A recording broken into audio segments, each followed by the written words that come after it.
Hello everyone, Namaste. Welcome back to classes by Babita Gupta. Today we will discuss about interactive phase of teaching and post-active phase of teaching, which is a part of phases of teaching.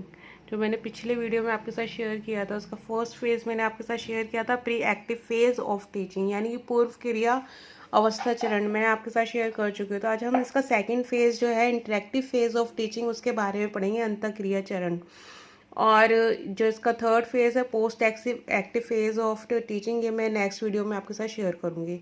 और देखिए मेरे channel को like subscribe ज़रूर कीजिएगा ताकि आपको updations मिलते रहें, और आप प्रीवियस वीडियोस को भी अपडेशन आपको आप देख सकते हैं मेरे चैनल पर जाके, सारे आपको मिल जाएंगे, क्योंकि मैंने बहुत सारे टॉपिक शेयर किए हैं। जो बीएड फर्स्ट ईयर है उसके भी, बीएड सेकेंड ईयर के टॉपिक मैंने आपके साथ शेयर किए हैं, तो सारे आपको मिल जाएंगे। जो बच्चे सीटेट की तैयारी कर रहे हैं, सीडीपी पढ़ना चाहते हैं, उनके लिए भी मैंने बहुत से वीडियो से शेयर किए हैं मेरे चैनल पे, आपको सारे मिल जाएंगे। तो देखिए सारे लिंक तो मैं शेयर नहीं कर सकती क्योंकि 80+ वीडियोस हो चुके हैं। तो जो कुछ लिंक हैं वो मैं डिस्क्रिप्शन बॉक्स में सेंड कर दूंगी, और बाकी के मेरे चैनल को लाइक सब्सक्राइब कीजिए ताकि आपको नेक्स्ट अपडेशंस मिलती रहें, और जो मेरे प्रीवियस वीडियोज़ हैं वो भी आपको मिल जाएँ ईजीली। तो चलिए स्टार्ट करते हैं हम आज इंटरेक्टिव फेज ऑफ टीचिंग। देखिए इंटरेक्टिव फेज ऑफ टीचिंग को हम हिंदी में क्या बोलते हैं, अंतःक्रिया चरण, ठीक है ना। तो अब देखिए क्या होता है इसके अंदर इंटरेक्टिव फेज ऑफ टीचिंग में। This is the second phase. कौन सा सेकंड फेज है? ये सेकंड फेज है। फर्स्ट फेज कौन सा था हमारा? फर्स्ट फेज था हमारा pre active phase of teaching, ठीक है। पूर्व क्रिया चरण अवस्था जो हमने पढ़ा था ना, पूर्व क्रिया चरण या फिर अवस्था, तो उसके बारे में देखिए पढ़ने के लिए आप मेरे प्रीवियस वीडियो को देखिएगा तो आपको कुछ सब समझ में आ जाएगा। तो ये कौन सा, ये सेकंड फेज है। It refers to the execution of the plan made during pre active phase of teaching, यानी कि इसमें क्या है, इसमें एग्जीक्यूशन होता है। कौन से एग्जीक्यूशन? जो हमने प्लान बनाए होते हैं ना प्री एक्टिव फेज में, उन प्लान्स का एग्जीक्यूशन होता है। एग्जीक्यूशन का मतलब होता है उनको हम क्या करते हैं, आगे की तरफ बढ़ाते हैं, निष्पादन करते हैं उनका। Clear? In this execution phase students are provided with learning experience, यानी कि इस वाले फेज में क्या होता है, इस फेज में जो निष्पादन का हमारा होता है, इसमें स्टूडेंट्स को प्रोवाइड किया जाता है क्या, learning experience through some suitable modes, यानी कि कुछ सुटेबल मोड्स के द्वारा उनको जो है एक्सपीरियंस दिया जाता है, ठीक है ना, learning experience. In interactive phase of teaching, all the activities performed by a teacher when he enters in the classroom, यानी कि इसमें क्या होता है इंटरेक्टिव फेज में, वो सारी एक्टिविटीज़ जो होती हैं जो कि एक टीचर क्लास में एंटर करती है तब होती है ना वो सारा, तो सारी एक्टिविटीज़ इसके अंदर इंक्लूड होती हैं, आर कंबाइंड टुगेदर।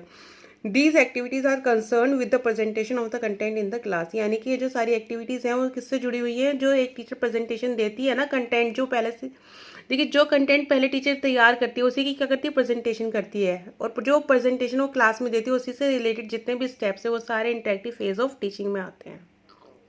देखिए the following activities are included in the interactive teaching phase, यानी कि इस जो टीचिंग फेज के अंदर जो जो एक्टिविटीज़ आती हैं वो कौन कौन सी इंक्लूडेड हैं, आप देखिए जो हम पढ़ेंगे। तो फर्स्ट आती है हमारी sizing of the class, setting up of the class, यानी कि इसमें क्या होता है, when a teacher enters the classroom his first act is to perceive the size of the classroom, यानी कि जब एक टीचर क्लास में एंटर होती है तो वो सबसे पहले क्या देखती है, वो देखती है कि क्लासरूम का क्या साइज है। परसीव का मतलब क्या होता है, समझना, कि वो समझती है कि क्या क्लासरूम का साइज है, कितने बच्चे हैं। He looks at all the students sitting in the class for a moment, वो सारे बच्चों को देखती है जो बच्चे बैठे होते हैं क्लास में। On the other side students also start feeling the personality of the teacher as he enters the classroom, और उसके साथ में देखिए जब टीचर देख रही होती है ना कि क्या क्लासरूम का साइज है, किस तरह से बच्चे बैठे होते हैं, तो बच्चे भी क्या कर रहे होते हैं, टीचर की पर्सनैलिटी को ऑब्जर्व कर रहे होते हैं कि एक टीचर क्लास में आई है और किस तरीके के टीचर है। देखिए जब जब टीचर अट्रैक्टिव नहीं होगा, वो अपनी बात नहीं समझा पाएगा, तो बच्चे उसको सीरियस ही नहीं लेंगे। क्लियर? इसके बाद में हमारे सेकंड आता है, सेकंड पॉइंट में आता है नोइंग द लर्नर। इस देखिए नोइंग द लर्नर, जैसे कि हमें पॉइंट से ही पता चलना है कि लर्नर को जानना। Knowing the learner means to know about the previous knowledge the new learners have, यानी कि इसमें क्या है, हमें देखना होता है कि जो हमारा लर्नर है उसके पास प्रीवियस नॉलेज क्या है ना, कितना वो जानता है। It is done after perceiving the class size, और ये कब होता है, जो एक टीचर देख लेती है ना कि क्लास में कितने बच्चे हैं, कौन कौन से बच्चे हैं, क्या कोई नया बच्चा आया है या सारे पुराने, तो क्या करती है उसके बाद में वो ये चीज़ करती है कि वो देखती है कि लर्नर के पास कितनी प्रीवियस नॉलेज है कि नहीं है। इसके बाद हमारा थर्ड पॉइंट आता है परसेप्शन। परसेप्शन का मतलब होता है अनुभूति करना, ठीक है ना। परसेप्शन में क्या है, appropriate perception by teacher and students is very essential at the interactive stage. यानी कि जैसे जो इंटरेक्टिव स्टेज है उसमें क्या है, एप्रोप्रिएट परसेप्शन होना, किसके द्वारा, टीचर और स्टूडेंट दोनों के द्वारा। यानी कि टीचर भी क्लासरूम को अब देखिए हमने बी पॉइंट में देखा था कि टीचर भी देखती है कि बच्चों का क्या साइज है, क्लास का क्या साइज है, और इसी तरह से बच्चे भी वो करते हैं कि टीचर के पर्सनैलिटी को ऑब्जर्व करते हैं। तो वही चीज़ इसमें कही गई है, appropriate perception by teacher and student is very essential in at the interactive stage, ठीक है ना। इस स्टेज में बहुत ज़रूरी है कि टीचर और स्टूडेंट दोनों ही एक अप्रोप्रिएट परसेप्शन किया जाए उनके द्वारा, ठीक है ना, एक सही जो अनुभूति है वो की जाए। At the time of the first entry into the classroom, class climate is to be perceived by the teacher at first instance. यानी कि जब एक टीचर एंटर करती है ना कि क्लास में, तो फर्स्ट इंस्टेंस यानी कि पहली अनुभूति में, पहली बार में टीचर क्या देखती है, परसीव करती है कि क्या क्लास क्लाइमेट है ना, कि कैसा क्लास का वातावरण है। The class climate is to be perceived by the teacher at first instance. Clear. He also tries to see into his own abilities for teaching the class. और वो ये भी देखती है कि उसकी जो खुद की एबिलिटीज़ है ना क्लास को पढ़ाने के लिए, टीचिंग को पढ़ाने के लिए, और अपने जैसे एक देखिए एक टीचर नॉर्मल भी जब क्लास में जाता है तो वो देखता है कि कितने बच्चे बैठे हैं, किस तरीके से बैठे हैं और उनको किस तरीके से बताना है।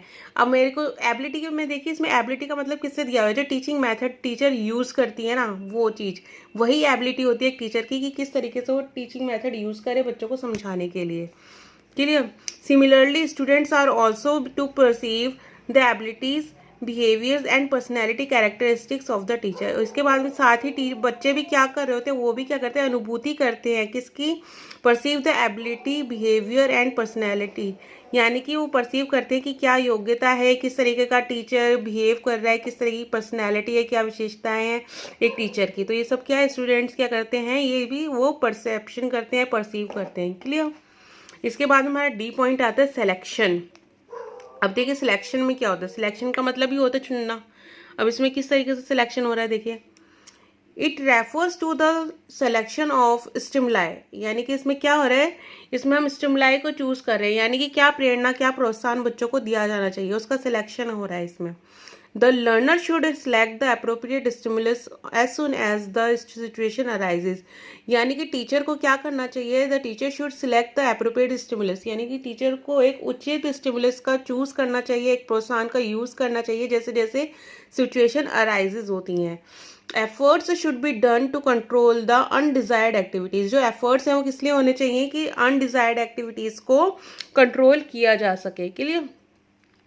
अनचाही एक्टिविटीज जो होते हैं, and to create the situation for desired activities. और किस तरीके की सिचुएशन क्रिएट की जाए, डिजायर्ड एक्टिविटीज के लिए सिचुएशन क्रिएट की जाए।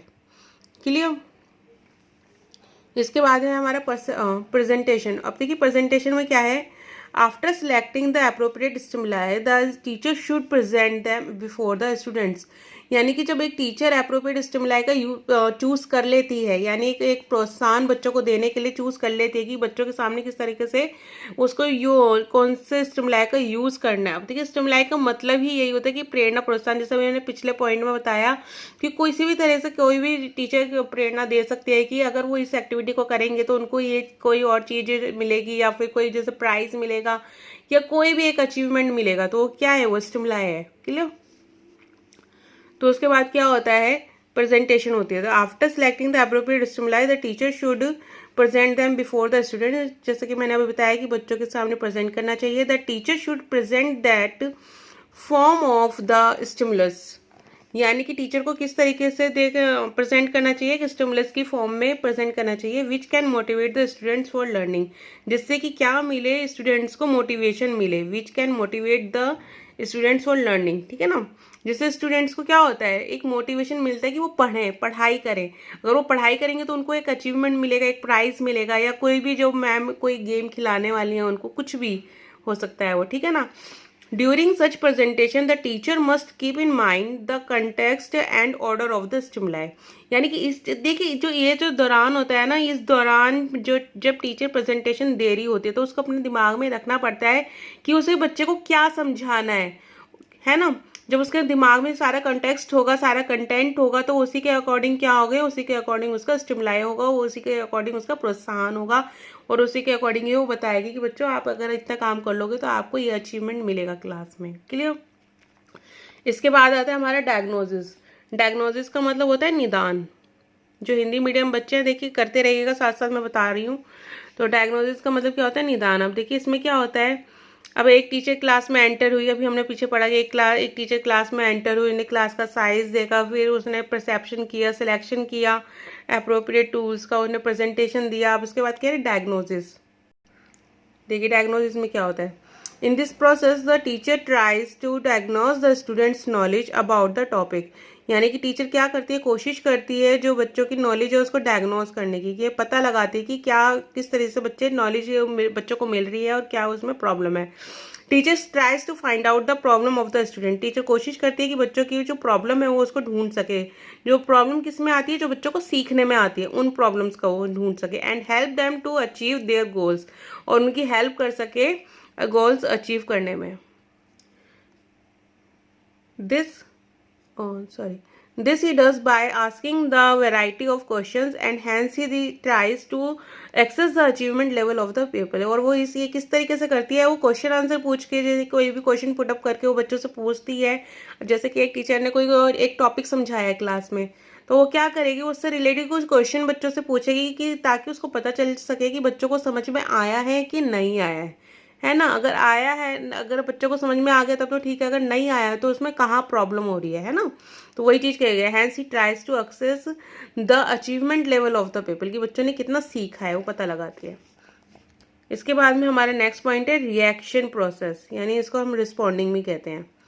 At this segment of interactive phase the teacher observe the pattern of the responses and reaction made by the students against the question asked by the teacher. यानी कि इस phase में क्या होता है, इस फेज में टीचर देखती है कि जो भी उसके बच्चों के साथ क्वेश्चन पुटअप किए हैं ना, कि उनका आंसर उसको किस तरीके से मिल रहा है, क्या रिएक्शंस बच्चों के आ रहे हैं, क्या उनका रिस्पॉन्स है बच्चों का, है ना, उन क्वेश्चंस का बच्चे किस तरीके से आंसर कर रहे हैं, जो कौन से क्वेश्चन जो बच्चों ने जो टीचर ने बच्चों से पूछे हैं। Clear. It is that part of the interactive phase which is responsible for appropriate establishment of verbal and non-verbal classroom interaction between the teacher and the learner। यानी कि वो ऐसा पार्ट है इंटरेक्टिव फेज का जो कि रिस्पॉन्सिबल होता है। किस लिए रिस्पॉन्सिबल होता है, जिससे कि पता चलता है कि जो एक क्लासरूम इंटरेक्शन होता है ना, एक क्लासरूम इंटरेक्शन का मतलब क्या होता है, एक क्लासरूम में टीचर और स्टूडेंट्स एक दूसरे से बात कर पा रहे हैं, है ना। तो वो एक दूसरे से बात कर पा रहे हैं, उसकी प्रॉब्लम को समझ पा रहे हैं, सॉल्व कर पा रहे हैं। तो वो कैसे हो सकता है, वो appropriate establishment of verbal and non verbal classroom, यानी कि वो मौखिक भी हो सकता है और वो अमौखिक भी हो सकता है ना, वो गैर मौखिक भी हो सकता है वो क्लासरूम जो इंटरेक्शन है। क्लियर। एक तो टीचर होती है कि बच्चे का काम देख के समझ जाती है, बच्चा बोल नहीं पा रहा है, हो सकता है कि कुछ वो बच्चा नहीं बोल पा रहा है, पर टीचर समझ गई कि हाँ इस बच्चे ने काम तो कर लिया है, ये बस इस बात को समझ नहीं पा रहा है, तो वो सिर्फ उस पॉइंट पे टीचर हेल्प करेगी, बेटा तुम इस बात को इस तरीके से कह सकते हो। क्लियर। तो यही चीज़ इसमें कही गई है। इसके बाद में हमारा एच पॉइंट आता है फीडबैक एंड रीइंफोर्समेंट। अब देखिए फीडबैक और रीइंफोर्समेंट का मतलब क्या होता है। फीडबैक का मतलब होता है प्रतिपुष्टि और रीइंफोर्समेंट का मतलब होता है सुदृढ़ीकरण करना। क्लियर। यानी पुनर्बलन करना बच्चों। अब ये देखिए क्या होता है, अभी हम आगे पढ़ते हैं। It is that condition which increases the possibility for accepting a particular response in future. यानी कि क्या है ये, एक कंडीशन है। क्या है ये, एक कंडीशन है जो क्या करती है, इंक्रीज द पॉसिबिलिटीज, यानी कि संभावनाओं को बढ़ाती है, जिससे कि एक जो रिस्पॉन्स है ना फ्यूचर में हम उसको एक्सेप्ट कर सकें। क्लियर। हमें एक अप्रोप्रिएट रिस्पॉन्स मिल सके और हम उसको एक्सेप्ट कर सकें। This conditions which increase the possibility of occurrence of a particular response are termed as feedback or reinforcement। और ये जो conditions है ना, जिनसे क्या करती है, पॉसिबिलिटी को बढ़ाती हैं। रिस्पॉन्स, जो हमारे पर्टिकुलर रिस्पॉन्स है किसी भी चीज़ के लिए, जो हम फीडबैक ले रहे हैं उसके क्या है, उसको बढ़ा रही है, उसको इंक्रीजेस कर रही है उसकी पॉसिबिलिटीज़ को। तो इनको ही हम क्या बोलते हैं, हम इनको फीडबैक या फिर हम इसको क्या बोलते हैं, रीइंफोर्समेंट। क्लियर। अब देखिए रीइंफोर्समेंट भी दो तरीके का होता है। कितने तरीके का? दो तरीके का। कौन कौन सा? Positive reinforcement and negative reinforcement. अब देखिए पॉजिटिव रीइंफोर्समेंट जो होता है उसका मतलब होता है नकारात्मक सुदृढ़ीकरण, सकारात्मक सुदृढ़ीकरण। और जो नेगेटिव रीइंफोर्समेंट होता है उसका मतलब होता है नकारात्मक सुदृढ़ीकरण। अब वो देखिए क्या होता है, किस तरीके से होता है। जो पॉजिटिव है हमारा पॉजिटिव रीइंफोर्समेंट, उसमें क्या होता है, there are the conditions which increases the possibility of recurrences of desired behaviour और रिस्पॉन्सेज। यानी कि इसमें क्या होता है, इसमें जो हमारा पॉजिटिव इन्फोर्समेंट है उसमें पॉसिबिलिटी बढ़ जाती है किसी लिए कि हमें डिजायर्ड बिहेवियर या रिस्पॉन्स मिल सके। किसकी बात हो रही है? स्टूडेंट का, है ना। स्टूडेंट से जो हम डिजायर करते हैं, जो हम एक्सपेक्ट करते हैं कि क्या उसका बिहेवियर होना चाहिए, वो उसमें पॉसिबिलिटीज ज़्यादा होती है पॉजिटिव इन्फोर्समेंट में। अब नेगेटिव इन्फोर्समेंट में क्या होता है, देखिए नेगेटिव इन्फोर्समेंट में होता है, these are the conditions in which the possibilities of recurrence of undesired behavior or responses decreased, for example punishment और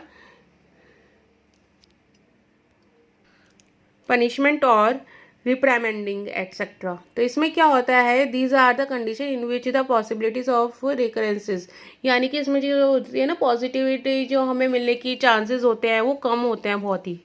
इसमें बहुत ही ज़्यादा ऐसा होता है कि हमें डिक्रीज होता जाता है, क्योंकि अब एक बच्चे को हम अगर पनिशमेंट देंगे, अगर बच्चे को समझ नहीं आ रहा तो हम उसको समझाने की वजह से पनिशमेंट कर देंगे, तो क्या हमें डिजायर्ड बिहेवियर मिल सकता है या रिस्पॉन्स मिल सकता है? नहीं मिल सकता। तो वो क्या हो जाएगा, वो डिक्रीज हो जाएगा।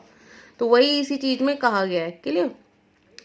These are the conditions in which the possibilities of recurrences of undesired behavior or responses is decreased। ठीक है ना, जैसे कि पनिशमेंट।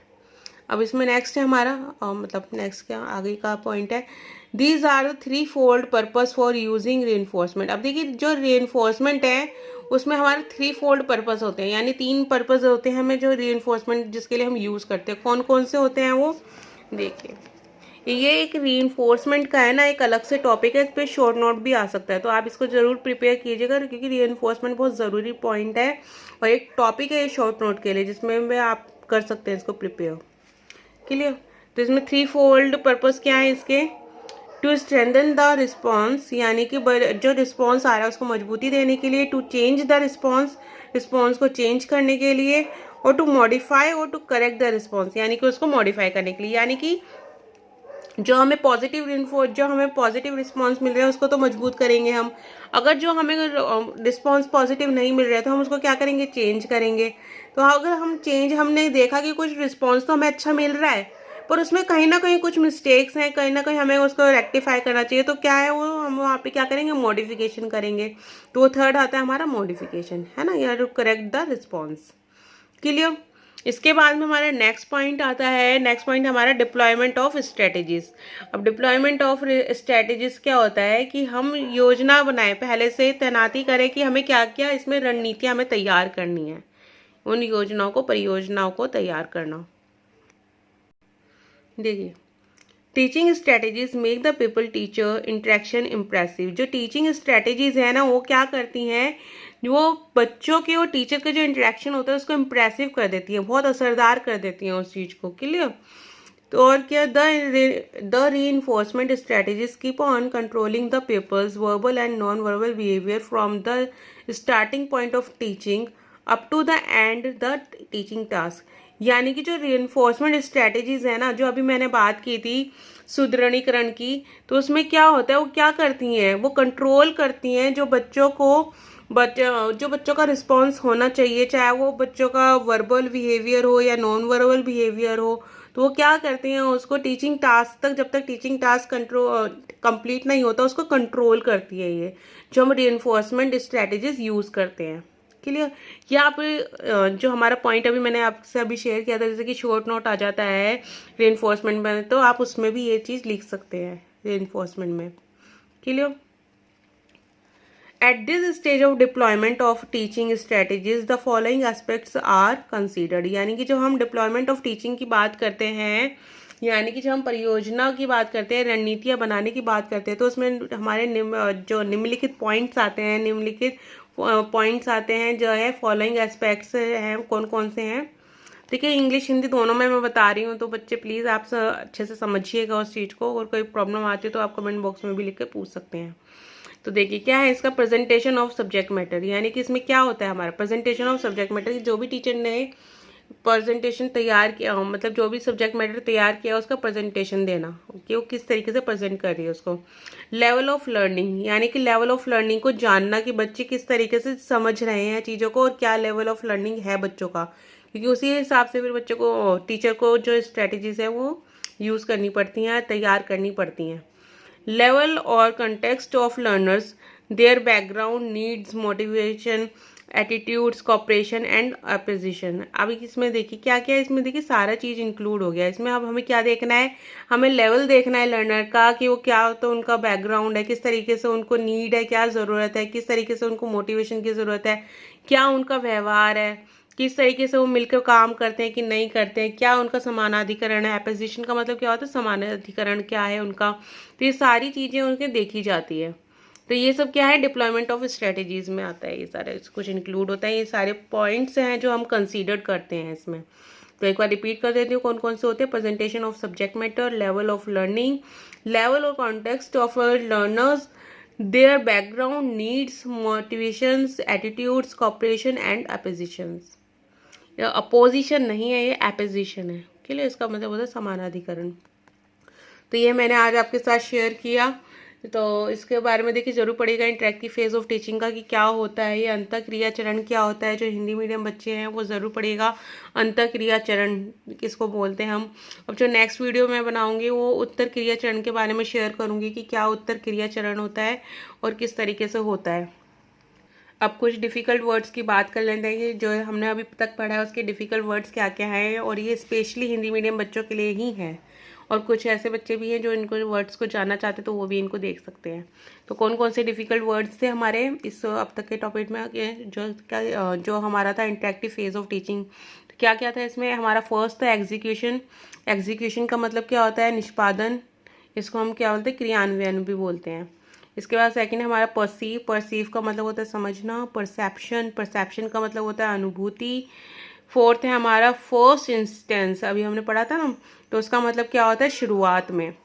इसके बाद में आता है हमारा स्टिमुलाई या स्टिमुलस. इसका क्या मतलब होता है, प्रेरणा या प्रोत्साहन. फीडबैक. फीडबैक का मतलब क्या होता है, प्रतिपुष्टि. रेनफोर्समेंट का मतलब क्या होता है, सुदृढ़ीकरण करना या पुनर्बलन करना. डायग्नोसिस. डायग्नोसिस का मतलब होता है निदान. वर्बल एंड नॉन वर्बल, अभी हमने बात की थी ना, तो उसका मतलब क्या होता है, मौखिक और गैर मौखिक. पॉजिटिव रिइंफोर्समेंट का मतलब होता है सकारात्मक सुदृढ़ीकरण. नेगेटिव रिइंफोर्समेंट का मतलब होता है नकारात्मक सुदृढ़ीकरण. डिप्लॉयमेंट का मतलब होता है परिनियोजन या तैनाती. स्ट्रैटेजीज का मतलब होता है रणनीतियाँ. एस्पेक्ट्स का मतलब होता है पहलुओं से. एपोजिशन का मतलब होता है समानाधिकरण. तो ये सारे हमारे डिफ़िकल्ट वर्ड्स थे आज के. तो इस टॉपिक को आप पढ़िएगा, समझिएगा ज़रूर, और मेरे चैनल को लाइक सब्सक्राइब ज़रूर कीजिएगा. नेक्स्ट वीडियो में मिलती हूँ मैं post active phase of teaching के साथ में, जिसको उत्तर क्रिया चरण भी कहते हैं. तो मिलते हैं नेक्स्ट वीडियो में. चैनल को लाइक सब्सक्राइब ज़रूर कीजिएगा प्लीज़. थैंक यू, धन्यवाद.